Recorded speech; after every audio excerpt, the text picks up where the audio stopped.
modeler or whoever's making the image, so that you can focus a camera and give it depth of field and so on. One of the things that actually, the other thing that actually sets my model apart, probably the primary thing, are my warp engine nacelles. They're different than anybody's I've ever seen. I've tried my level best to make them as close as I can to the original.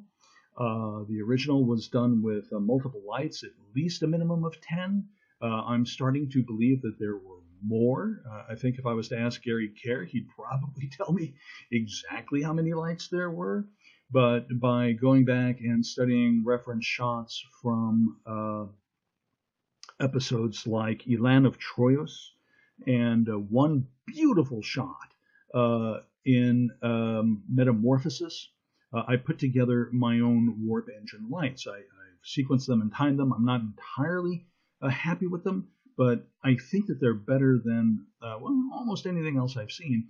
And I placed this camera, let me show you here, I placed this camera well above and behind the ship, but it's focused in such a way, let's go back to that camera, that we are looking over the back of the ship, and we're so close to the warp engines that we can actually see the radiating fins on the starboard side.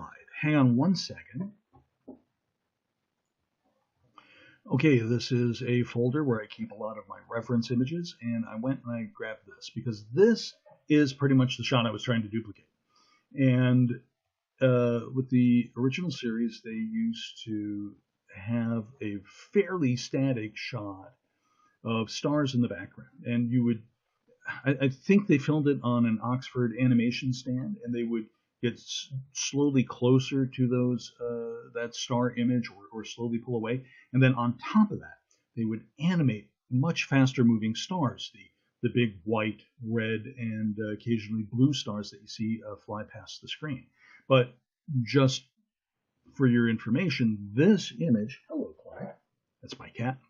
This image is actually a screen capture from the DVD. I think it was the original DVD issue of the Corbomite Maneuver, which is why the Enterprise actually looks much better here. Even though this is a lower resolution image than the Blu-ray release, they handled the transition from film to DVD much better here, and you can actually see the color of the model, a little blue spill from the blue screen around them, but you can see a tremendous amount of detail, including, say, all the streaks on the warp engine here, which are part of the subtle weathering that this thing was given. All right, so that's fine. You've seen the original shot. Here's my attempt at that shot. And then this is just frame number 1 of 360 frames that I animated. I simply animated from out to the slight right, pull into the left, and then back out to the right. And let's take a look at this image. I had to port all the textures back on, and of course I've changed the textures since I made the original Corbomite sequence.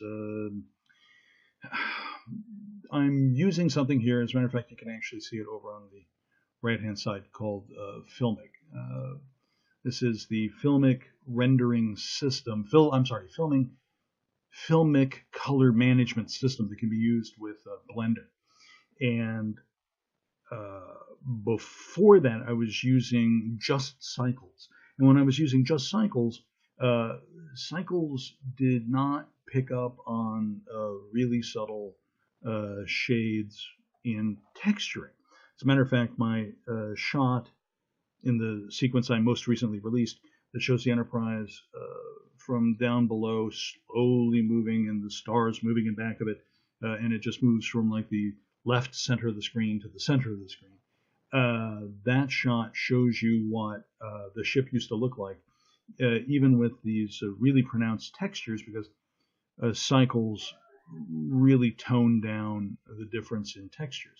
Or the other way around of looking at that, the Filmic color management system really just wham, it it wildly emphasized the differences in gradients and colors and made them extremely pronounced. So I went back and I changed them. And this is a new PC, so I moved everything to an external hard drive with a backup just to be on the safe side. So I haven't lost it. This is it. And I'm going to start the render now, but it's not going to look exactly like the first time I did it. If I was to do it, I think I could make it look a lot closer to the original now, because of course on the original, just like on that picture I showed you, you didn't see really a whole lot of great contrast. And I've gone and changed the lighting because I went and used the same setup to shoot the ship from in front. So again, it's not going to be exact, but you can tell it's still the same model. And you can tell actually that they're the same textures if you look at the brown rings that I put on my warp engines to give them a sense of depth. And I've tried to mimic some of that subtle weathering, but it's not perfect. I don't have the exact number of streaks that they had on the original. But I figured it was close enough because most people, number one, have never really seen a great shot of the textures of the original ship, and my model is still rendering. That'll take a few minutes, especially since I interrupted the thing. But yeah, you can tell the model, the positioning, the camera positioning, and everything is all the same. I could definitely remake the shot and make it look a lot more like the original now because, like I said, I've softened up the textures. I can change how the filmic rendering system actually operates with the model. I've learned a little bit about how to use it. But all the detail is there, including even and I got to give this to a fellow by the name of Dan. He goes by the handle of Mad Koifish, extraordinarily talented digital artist. But this one window here on the Enterprise, he pointed out, hey, Eric, are you going to do that one orange window? I said, what are you talking about? And he pointed out that there's this one window where the light either was bad or was weak or burning out, or it was literally light maybe leaking from another part of the model. And it's a lot darker here on the neck than it is anywhere else, and it's kind of orangish reddish. So yeah, I put that in as soon as he pointed out. As a matter of fact, I have it on both sides, even though my model. Another thing that's different than the 11 foot is I made both sides kind of match except for underneath the saucer. Underneath the saucer is well established as to what it looks like, but they used to film only the starboard side of the model because the port side was all carved up and had wires going in the side. As a matter of fact, the port side of the starboard nacelle had two big cables that ran up because you almost never saw it. You can see it in a shot in the Doomsday Machine quite clearly. You can see in a shot approaching Space Station K7 in The Trouble with Tribbles that the right side actually doesn't even have that. You can see this starting to render over here. There's a cutout in the warp engine, and inside of it I have, those are actually textures, but it looks like a bunch of holes in a grid underneath this intercooler, they call it. Anyway, the starboard engine actually doesn't have that. It's painted. It's painted just on the inside because this was only ever meant to be filmed from the one side. Anyway, the few times that you saw what looked like the port side, it's actually the starboard side of the model, the right side. And what they did was they went, and wherever there's like NCC 1701 or USS Enterprise or anything like that, they would actually peel off that decal, and they had decals made that were reversed. So they would put it on reversed, and it would look like a mirror image. And then they would film it, doing whatever they wanted it to do, and then they would flip the film and give you the other side of the ship. And you saw that in,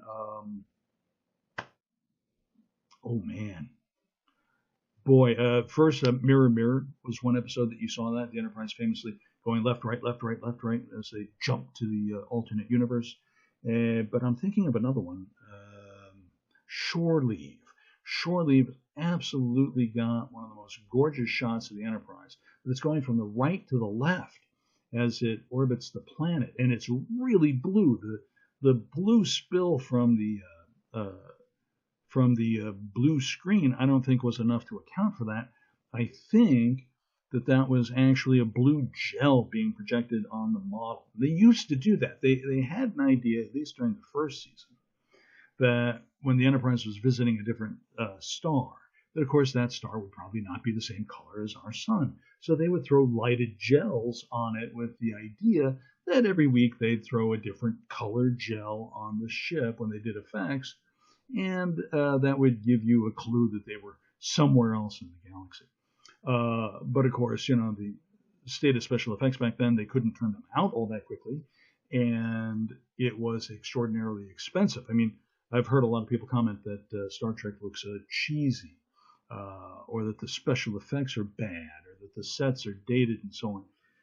What people absolutely forget is Star Trek was being produced at kind of the equivalent nowadays of at least $1 million an episode. It was several $100,000 back then. It was the most expensive show on television, and their level of special effects was nothing short of extraordinary. As you can see, the render for the Enterprise is finished, and the first frame for the stars is actually from a whole different from a whole different source. I make my own stars. They are particles, a particle generation system in Blender that I use, tailored to my own specifications. And this would be what the first frame of the star background looks like. So that renders out in just seconds. Those are really quick. And then what I do is of course, just like any movie, I make image after image, but I don't think I use, I do use sampled motion blur. Wow, okay. I thought I had turned that off. But the original animations didn't use motion blur, of course. They were just a camera, and you would use a sheet of clear acetate with some acrylic paint on it for whatever it is that you wanted to animate. Or indeed, they used Oxbury animation stands in 2001: A Space Odyssey for a lot of the ship shots. And what they would do is they would take a picture of the model, and then they would animate it under glass on one of these stands. They would simply, either move the camera further away, or replace the image, or rotate it slightly, a fraction of an inch between frames. You do it very, very subtly, because you got approximately 30 frames a second in a standard TV broadcast or movie. In any case, I string together hundreds or even thousands of these individually generated images. Again, I do them as PNGs, and then I combine them in Blender.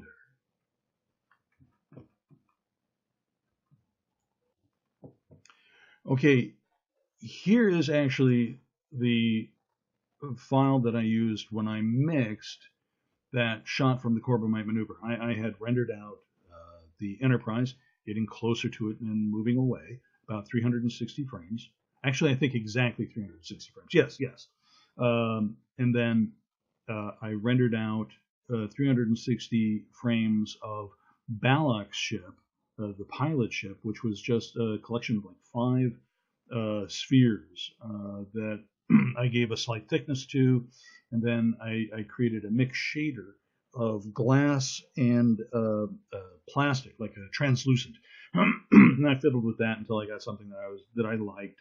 Changed it to like a slight yellowish color, and then placed inside of each one a second smaller sphere that I used as a light emission source. And what I did was I animated